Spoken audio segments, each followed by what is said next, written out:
साधारणतः विधानसभेत आशिष शेलार यांनी सुद्धा या पद्धतीची मागणी केली आणि तुमच्या माध्यमातूनही अशी क्लिप आहे ही माहिती प्राप्त झाली। मी माझ्या विभागाला तशा सूचना देतो आहे की त्यांच्या कुटुंबाशी चर्चा केली पाहिजे, कायदेविषयक माहिती घेतली पाहिजे की कायद्याच्या चौकटीमध्ये अशा पद्धतीने आपण पुढे जाऊ शकतो का, आणि आवश्यक असेल तर या संदर्भात एक सांस्कृतिक कार्य विभागाच्या माध्यमातून समिती नियुक्त करून या सर्व विषयाचा सखोल सर्वंकष अभ्यास केल्यानंतर आपण योग्य निर्णय करू शकू।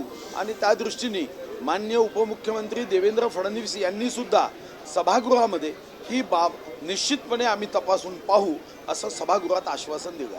त्यांची अशी इच्छा होती की कोणत्याही खाजगी विकासकाकडे ह्या जाऊ नये, कारण जर जप्ती झाली तर खाजगी विकासाकडे जाईल, वेगळ्या प्रकारे विकासाचा होईल, म्हणून राज्य सरकारने तो घ्यावा। हे खरा एक हरपण मोगा कलाकार होता जो हृदयापासून काम करायचा।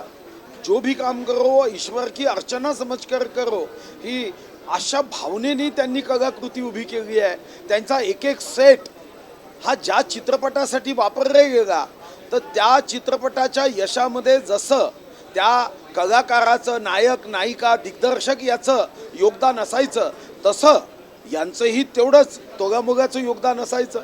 मग अशा प्रसंगामध्ये त्यांनी जी इच्छा व्यक्त केली की इथं मॉल होऊ नये, या ठिकाणी एक पवित्र जी भाव आणि भावना त्यांच्या मनात होती की या ठिकाणी अशाच कलेचा जन्म व्हावा, इथून उत्तम पद्धतीचा आविष्कार व्हावा, तर या दृष्टीने विभागाच्या माध्यमातून शेवटी कायदेविषयक माहिती तर घ्यावी लागेल, त्यांच्या कुटुंबाची इच्छाही जाणून घ्यावी लागेल। त्यांच्या कुटुंबाच्या परवानगीशिवाय आम्हाला तर एकही पाऊल पुढे टाकता येणार। बहुत सवाल ये है कि जब इंडी स्टूडियो अगर सरकार अगर ले या उस पर खुद उसको ये करे, खुद चलाए, लेकिन ऐसे में जब उन पर 250 करोड़ का कर्ज है, उसकी बात सामने आएगी, कई लीगल पेज सामने आएंगे, सरकार इसको लेकर कैसे आगे बढ़ेगी और पे मंशा कैसे बना पाएगी कि आप इंडी स्टूडियो चलाएंगे? देखो, बड़े प्राथमिक अभी इस बारे में चर्चा हुई है। अभी तो इसके आगे की समस्याओं के बारे में, प्रश्नों के बारे में कोई चर्चा आज नहीं है। पहली बात तो विधानसभा में ऐसा प्रश्न उपस्थित किया गया और सम्माननीय उपमुख्यमंत्री देवेंद्र जी ने कहा कि उनकी अंतिम इच्छा अगर है, आप जो बता रहे हैं, तो उनके परिवार से हम चर्चा करेंगे। कानून से ये करने का अधिकार हमें है या नहीं, इसकी जांच करेंगे। अगर ये अधिकार हमें है और हम आसान तरीके से आगे बढ़ सकते हैं, कोई कानूनन पेच नहीं खड़ा रहेगा, तो सरकार सोचेगी, ऐसा आश्वासन विधानसभा में दिया गया। 250 करोड़ अगर देने की बात आएगी तो सरकार क्या अपनी तैयारी दिखा सकती है? देखो, मैंने कहा ये प्राथमिक बातें हैं। 250 करोड़ है या 25 करोड़ है, कितना पैसा दिया या वो अधिकार है या नहीं, जिन्होंने कर्ज दिया उनको ये अधिकार है या नहीं, या अगर कोई ऐसी बात है तो उस पर आरक्षण भी सरकार डाल सकती है कि कोई माई का गाँव उसमें मॉल ना बनाए। कोई सरकार ने ही खरीदना चाहिए ऐसी बात नहीं, सरकार ने आरक्षण भी डाल दिया कि यहाँ पे कोई मॉल नहीं बनेगा, यहाँ कोई रिसोर्ट नहीं बनेगा, यहाँ कोई मकान नहीं बनेगा, यहाँ सिर्फ और सिर्फ ये कला का आविष्कार करने वाला स्टूडियो ही रहेगा। तो मुझे लगता है कि उनकी अंतिम इच्छा यही है कि यहाँ पे मॉल ना बने, ऐसा मुझे बताया गया। क्या आप कोशिश कर सकते हैं कि सांस्कृतिक कार्य मंत्रालय आपका जो है, आप एनडी को आप अपने कब्जे में ले लें और तब तक ऑपरेट करें जब तक कि उसका फैसला नहीं हो जाता? देखो भाई साहब, ये सब कानूनी बातें हैं। जब तक कानूनी बातों को समझ नहीं लेंगे, अभी तो इस घटना को 24 घंटे भी नहीं हुए, ना सरकार को ये पता है कि उसके कागज किसके नाम से है, उस कागज में क्या लिखा हुआ है, कंडीशन क्या है, कर्ज में क्या शर्तें हैं, ये जाने बिना मुझे लगता है कि ऐसा कहना अनुचित होगा। तो सरकार क्या कर रहा है? मतलब जैसे कि आपने कहा कि सरकार वहाँ पर कोई शर्तें डाल सकती है या फिर सरकार उसको खुद ही टेक ओवर करके सांस्कृतिक वहाँ पर कल्चर सेंटर या कोई उनके नाम से कर सकती है।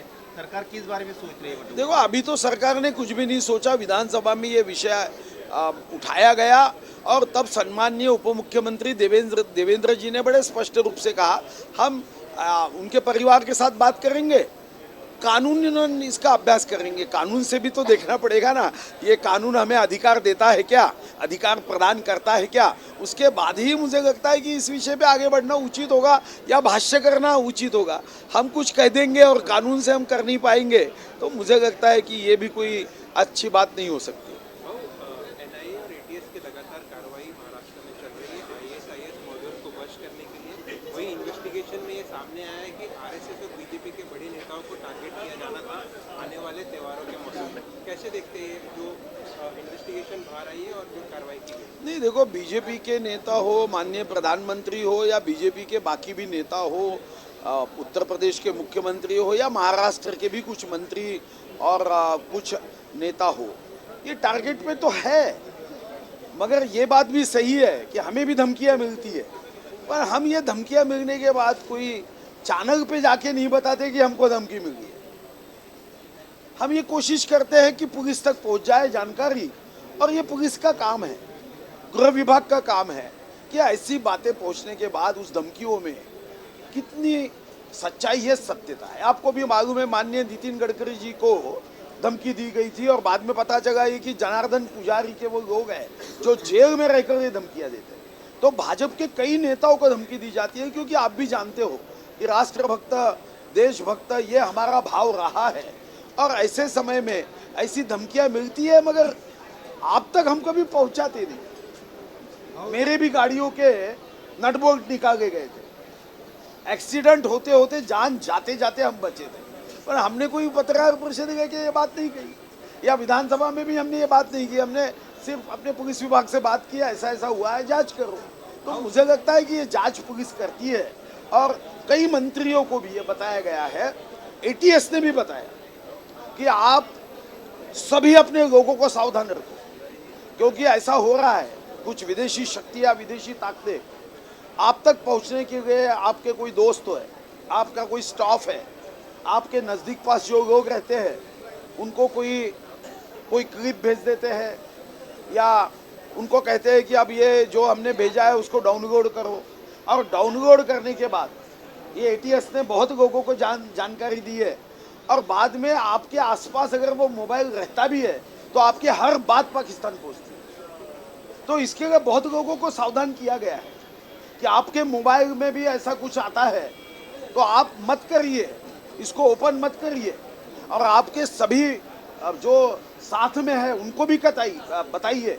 उसके बाद आपको कोई भी वीडियो कॉल आता है, व्हाट्सएप पे वीडियो कॉल आता है, कभी ओपन मत करिए।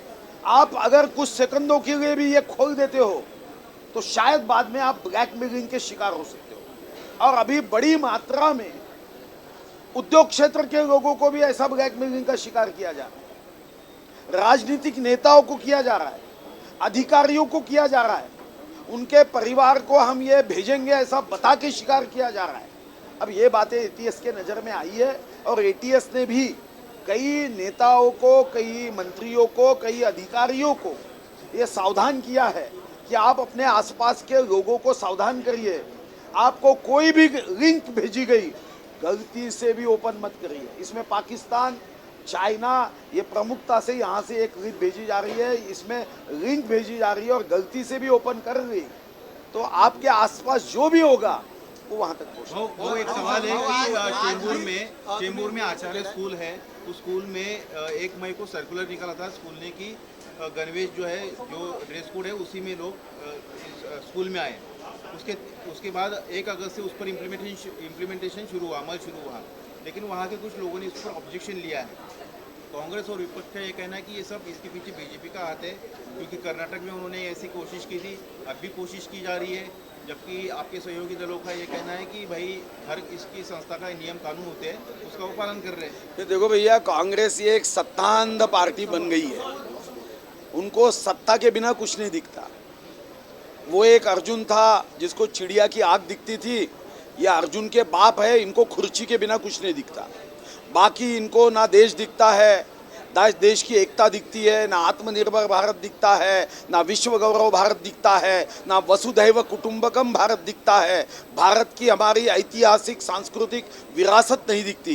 ये लाचार नेताओं की लाचार पार्टी है, और ये लाचार पार्टी ये गणवेश में भी राजनीति करती है।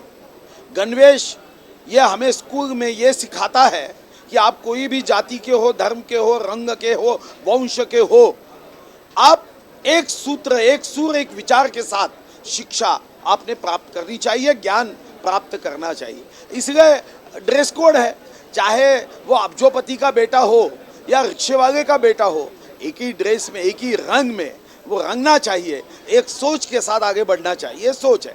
कांग्रेसियों की सोच क्या है?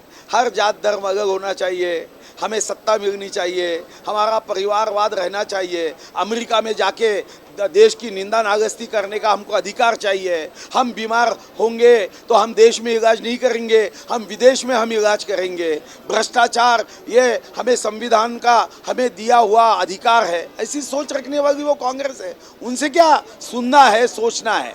कांग्रेस जैसी दवाई की एक्सपायरी डेट निकली हुई काम में नहीं आती, वैसे काँग्रेस पार्टी की अब राजनीती करने की एक्सपायरी डेट समाप्त हो गई। बरं, बाळासाहेब थोरात यांनी जे विधान केलेलं आहे की तुम्ही पुढचे विरोधी पक्ष नेते होणार, कोपरखळी मारली तुम्हाला असं म्हणावं?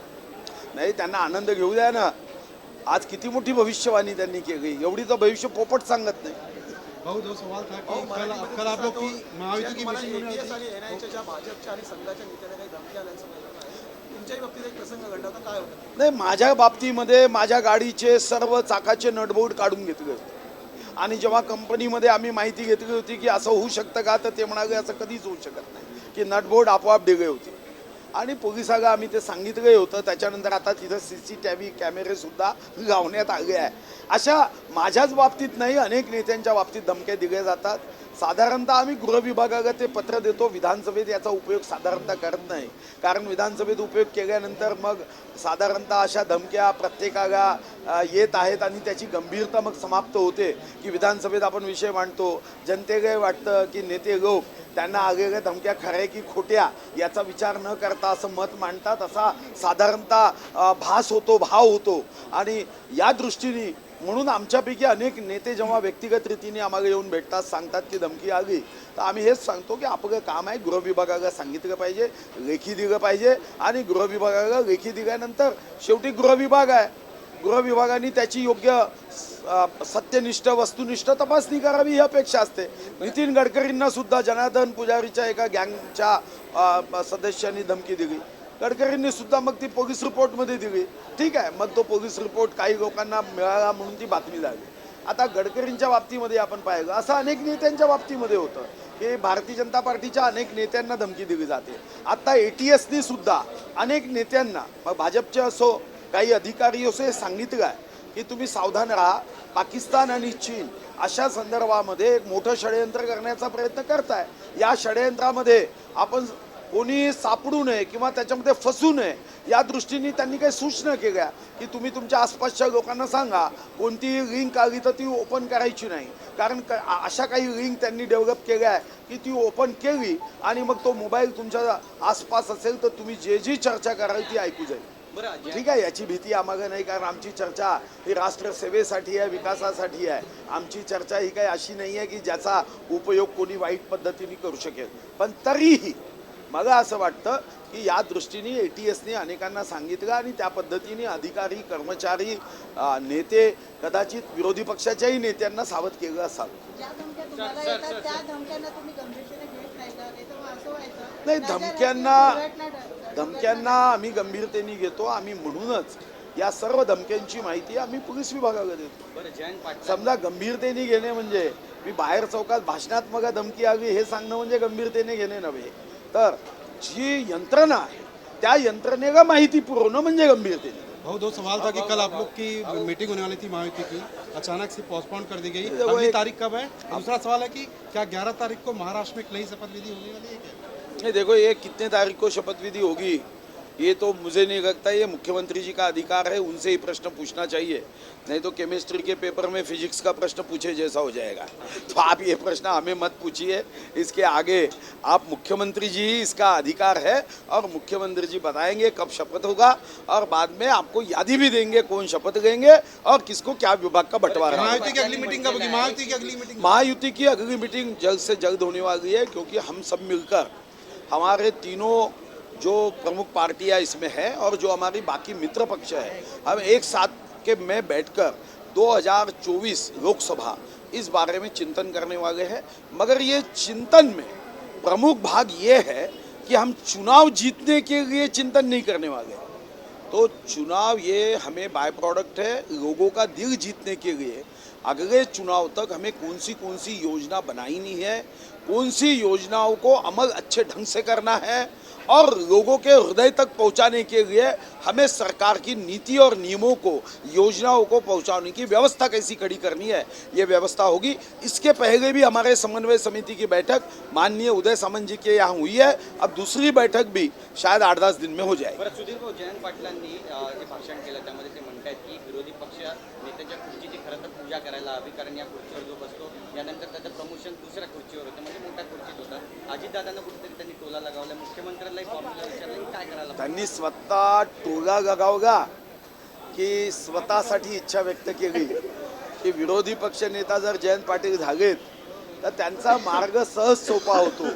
कारण नसताना आमचे अतिशय निकटचे मित्र आहे, त्यांच्याबद्दल मला सहानुभूती आहे। बिचारे या सर्व भानगडीत ते दादांसोबत जायचं की पवार साहेबांसोबत जायचं, या सर्व भानगडीमध्ये ते बिचारे थांबून गेले, अटकून गेले। त्यांच्या मनामध्ये जे द्वंद्व सुरू झालं की मी योग्य केलं की चूक केली, छोटे पवारांसोबत जाणं फायद्याचं होतं की मोठ्या पवारांची साथ देणं फायद्याचं आहे, त्याचा ते निश्चितपणे अजून निर्णय करू शकत नाही आहे। तर असं अनिर्णित जेव्हा मन असतं तेव्हा विरोधी पक्ष नेत्याच्या खुर्चीची पूजा करावीशी वाटणं हे नैसर्गिक आहे। यामुळे आपण सहानुभूतीपूर्वक बघितलं पाहिजे। मनात जागा आहे का अजून पण? कारण अशी चर्चा आहे की येतील म्हणून। आमच्या हृदयात तर अतिशय मोठी जागा आहे। सबका साथ, सबका विकास, सबका प्रयास, सबका सम्मान और सबकी सरकार, हा आमचा भाव। सुधीर जी, ज्ञान वापी पे अभी सबसे बड़ा फैसला, ज्ञान वापी मस्जिद पे सबसे बड़ा फैसला आया है। अभी कल का लास्ट डे है, पर इस पर कोई भी महंगाई पर चर्चा नहीं करता, बेरोजगारी पर चर्चा नहीं करता, और जिस प्रकार से युवा जो है मतलब अभी जो जिस प्रकार से उनको नौकरियां नहीं है, तो इस पर कोई भी बात नहीं करता। अभी अधिवेशन का आखिरी दिन अभी करता है। देखो, इस पे चर्चाएं कई बार हुई, चलते रहा है, आप समझ नहीं पाए। चर्चाएं तो रोज इसी विषयों पे होती है। जब कभी उद्योग खड़ा करने की बात होती है तो इसका मतलब क्या होता है? उद्योग खड़ा करना, इसका मतलब है रोजगार देना। जब हम पायाभूत सुविधाओं की बात करते हैं, इसका मतलब है कि अर्थव्यवस्था को तेजी देते समय हजारों लाखों हाथों को काम देना। जब हम खेती सिंचन की बात करते हैं, इसका मतलब है कि हम महंगाई को नियंत्रित करते हुए क्रय शक्ति को बढ़ाना है। अब आप इस चर्चाओं का अगर मतलब नहीं समझ पाते हो तो इसका अर्थ ऐसे कोई विशिष्ट बात पे चर्चा नहीं होती। जैसे हम अन्न ग्रहण करते हैं, इसका मतलब शरीर का पूरा पोषण होना, यह उसका अर्थ पकड़ा जाता है। ऐसा नहीं होता कि खाते समय आज सब्जी खाई, ये कोई बाल बढ़ाने के लिए खाई, ये हाथ मजबूत करने के लिए खाई, ऐसा नहीं होता है। यहाँ की हर चर्चा ये देश को, राज्य को आगे बढ़ाते समय उसमें रोजगार भी शामिल है, अर्थव्यवस्था भी शामिल है, महंगाई नियंत्रित करना भी शामिल है, विषमता मुक्त महाराष्ट्र भी शामिल है, भय मुक्त महाराष्ट्र है, भूख मुक्त महाराष्ट्र है, $1 ट्रिलियन इकोनॉमी है। तो मुझे लगता है ऐसे हर बात पे चर्चा कभी नहीं होती। बीजेपी के मैनिफेस्टो में ज्ञान वापी मस्जिद का काफ़ी बड़ा मुद्दा था। अब उस पर आर्कियोलॉजिकल सर्वे की जो है इजाज़त दे दी गई इलाहाबाद कोर्ट द्वारा, कैसे देखते हैं आप इस पूरे मैटर? नहीं, देखो, ऐसा है कि जो माननीय मुख्यमंत्री जी की इंटरव्यू में देख रहा था, बड़ी अच्छी बात कही कि मस्जिद में त्रिशूल रह सकता है क्या, मस्जिद में नंदी रह सकते हैं क्या? नंदी रहेंगे तो कहाँ रहेंगे? भगवान महादेव के चरणों में ही रहेंगे, उसके सामने ही रहेंगे। तो अब इस पे तो कोर्ट का निर्णय अपेक्षित है कि वो वस्तुनिष्ठ निर्णय दे, सत्यनिष्ठ निर्णय दे, भावनाओं पे नहीं तो ऐतिहासिक तथ्यों पे निर्णय दे। अब जो निर्णय आएगा, और माननीय मुख्यमंत्री जी ने बड़ी अच्छी बात कही कि देखो, हर बात का निर्णय भी कोर्ट से क्यों करे, हम सब एक है, चाहे हिंदू हो मुस्लिम हो। हमने कभी कभी बड़ा दिल करते हुए जो कोई काशी विश्वनाथ के पास में, अभी 30 तारीख को मैं काशी विश्वनाथ में था, देखो वहाँ लाखों लोग कावड़ लेकर आते हैं। बड़ा दिल करके अगर मुस्लिम भाइयों ने दे दिया तो मैं विश्वास के साथ कह सकता हूँ कि एक ज्ञानवापी की जमीन देकर इस देश के आप 120 करोड़ हिंदुओं के दिलों में विश्वास सम्मान प्राप्त कर सकते।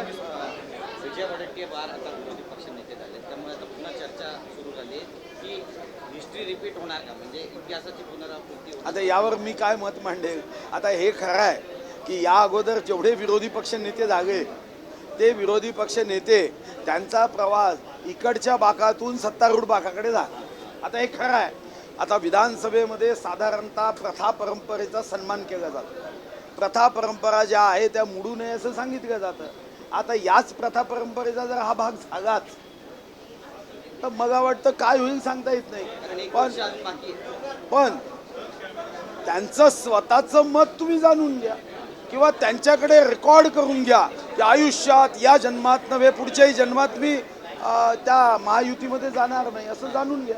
बरं, प्रकाश आंबेडकरांनी जी आहे टीका केलेली आहे शरद पवारांवर, ते म्हणतायत की लग्न एकाशी संसार दुसऱ्याशी असं पवार करतात. पक्ष कुठला स्टंट करून महाराष्ट्राच्या जनतेला मूर्ख बोलू नका असं एक मेम प्रकाश आंबेडकर. त्यावर मी भाष्य करणार नाही आणि प्रकाशही टाकणार नाही. माझं एवढंच मत आहे की या संदर्भामध्ये त्यांचा अंतर्गत मामला आहे, अंतर्गत भाष्य आहे आणि आपण आनंद घेऊन बघावं. आपण भविष्यामध्ये 2 मोठे बॉम्ब फुटतील भाजपकडून असं बोललं जात आहे निवडणुकीच्या पूर्वी, यामध्ये किती सत्य वाटते? आम्ही कोणतेही बॉम्ब फोडत नाही. आमचा कोणताही बॉम्ब फोडण्याचा उद्योग नाही. आम्ही भारतीय जनता पार्टीची जी भूमिका आहे त्या भूमिकेमध्ये सबका साथ सबका विकास आत्मनिर्भर भारत या गोष्टी आहे. देशाच्या प्रगतीसाठी 2047 15 ऑगस्टला झेंडा फडकवताना जोही भारतीय नागरिक देशभक्त प्रधानमंत्री असेल तो गर्वाने सांगू शकला पाहिजे, अभिमानाने सांगू शकला पाहिजे की जगाच्या 193 देशामध्ये माझा देश महान आहे, मेरा भारत महान हे भाव त्यांच्या शब्दातून व्यक्त व्हावे यासाठी आम्ही सर्वजण काम करतो. आम्ही पदासाठी सत्तेसाठी स्वार्थासाठी काम करत नाही.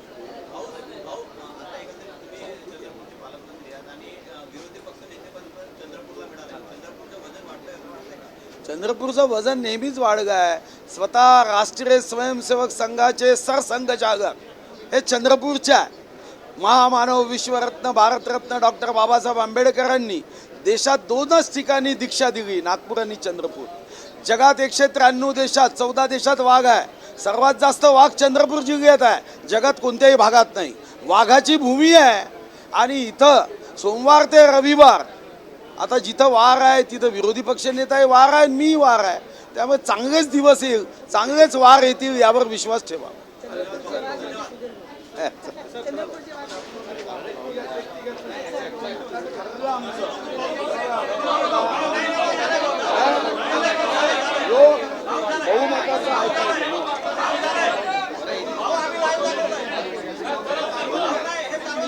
नाही मी तुमचं ऐकणार. हे नाराज झाले तर संध्याकाळी यांना समजवेन, पण आता तुमचंच ऐकेन.